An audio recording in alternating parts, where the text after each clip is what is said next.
Hey guys, Kamen here with another review. This time I'll be reviewing the BCR10 Kamen Rider Grease from Kamen Rider Build.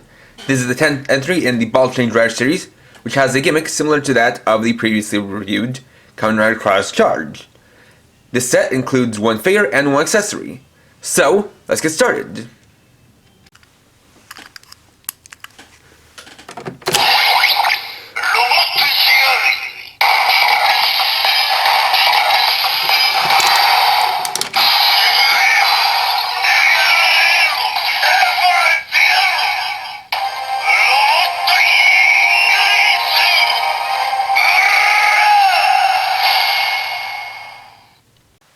And here we have Kamen Rider Grease. So let's start by taking a look at the figure in detail.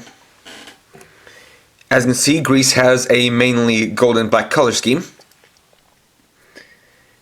Starting off with head, you can see that it's got a clear black visor with this nice prominent horn. And these bright red eyes. Got a lot of nice detail in there. And on the back of the head you can see that it's painted in black. Coming down to the shoulders and chest, you have this nice robotic looking chest plate, as well as these robotic looking shoulder pads, and similar to Cross Charge, he also has a jelly pack design on his shoulders, in this case these more flat ones on the sides, which you can see has the design of a robot claw with a kind of orange shadow. Going down the torso, you have the arms, which have these prints on the sides.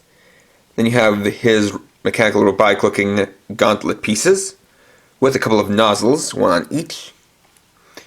Getting down to the splash driver, you got all painted up nicely with the main body in light blue, the handle in yellow, and then the robot jelly painted in there in gold.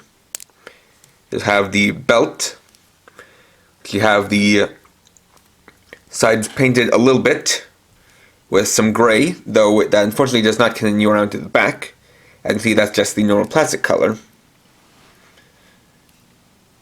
Getting down to the lower body, we got prints on his thighs. Then the pretty standard looking shin guards and feet, which have some black paint on the sides and around the back. And on the back itself, got some more nice details, as well as the button for his gimmick. Articulation wise, no head movement. The arms go 360 degrees, and normally they'll go out only this far, and there is a movable shoulder pad, but you can get more articulation thanks to the fact that these jelly pack pieces are rotatable. So you can move it to the sides like this, and that'll allow you to move the arms up this far. Then you've got some joint elbows, a bicep swivel, wrist rotation, and two finger joints. Though something unfortunate is that because of the way they use the standard hand design, the hands for Grease are a little bit inaccurate, since in the show it has a couple of jelly nozzles on his palms. Then, like before, no waist articulation. Legs go forward, then back down, in and out, a thigh swivel, single joint knees, and ball joint ankles. For his gimmick, he has the same type of gimmick as Kamen Rider Cross Charge, so you need to take the mask and then pull it all the way back. And you also need to clip it in here at this point, like that. Then you can see his face underneath, which has some paint on red eyes, as well as the basic head design that he shares with Cross Charge, which resembles a jelly pack nozzle. So, of course, for the gimmick, like with before, just need to press the button.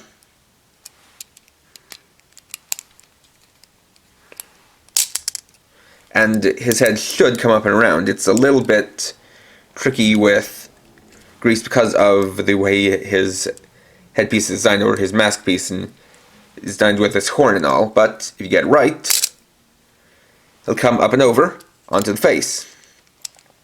Now, one thing that is a little bit different between him and Cross Charge is that this one is a little bit more loose and is a little bit more floppy.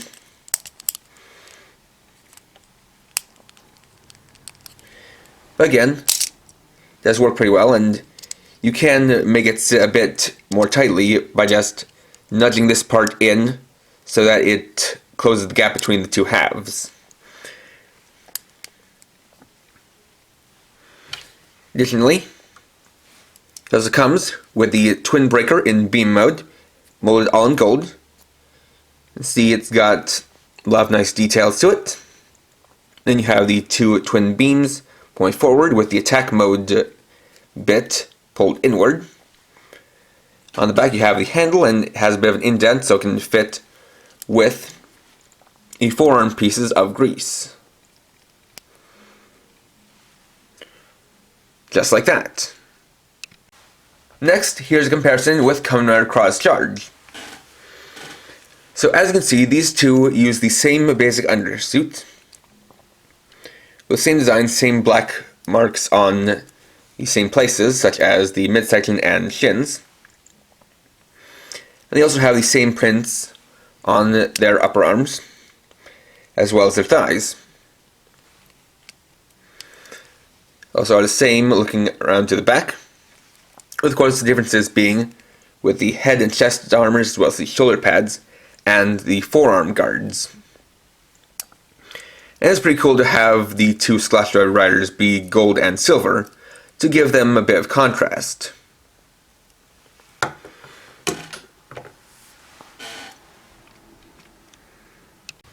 And finally, just like with Kamen Rider Cross Charge, even though it's not in the instructions, you can remove both the chest and shoulder armor to make him more properly resemble what he looks like before he has the jelly armor go onto him.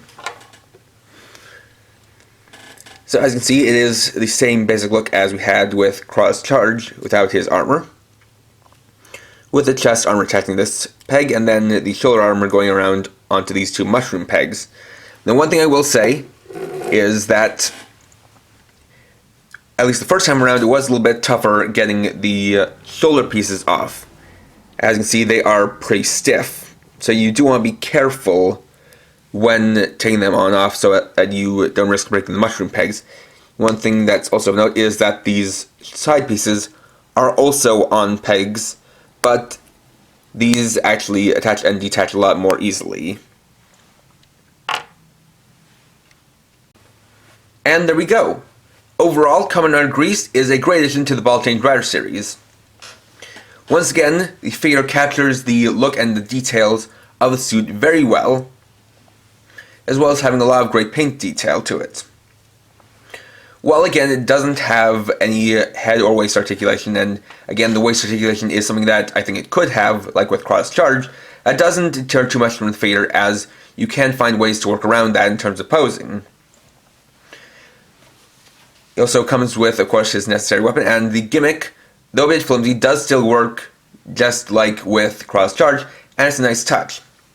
And I'd say the detail I appreciate the most about this figure is just a small one, but it's how the bits on the shoulders can rotate, because in the show, those pieces can rotate back, or they do rotate back, when Grease uses his rider kick in order to propel him forward, so that is the cool touch. So if you're collecting the series, and you're a fan of Kamen Rider Grease, I can definitely recommend picking this up. Next time I'll be reviewing the Deluxe Crocodile Cracked Full Ball, Tuesday at 6 PM PST. So, thanks for watching. If you enjoyed this video, please leave a like, let me know your thoughts down in the comments, and if you're new and would like to see more, please subscribe and hit the bell icon. And for now, this is KRX50, writing off.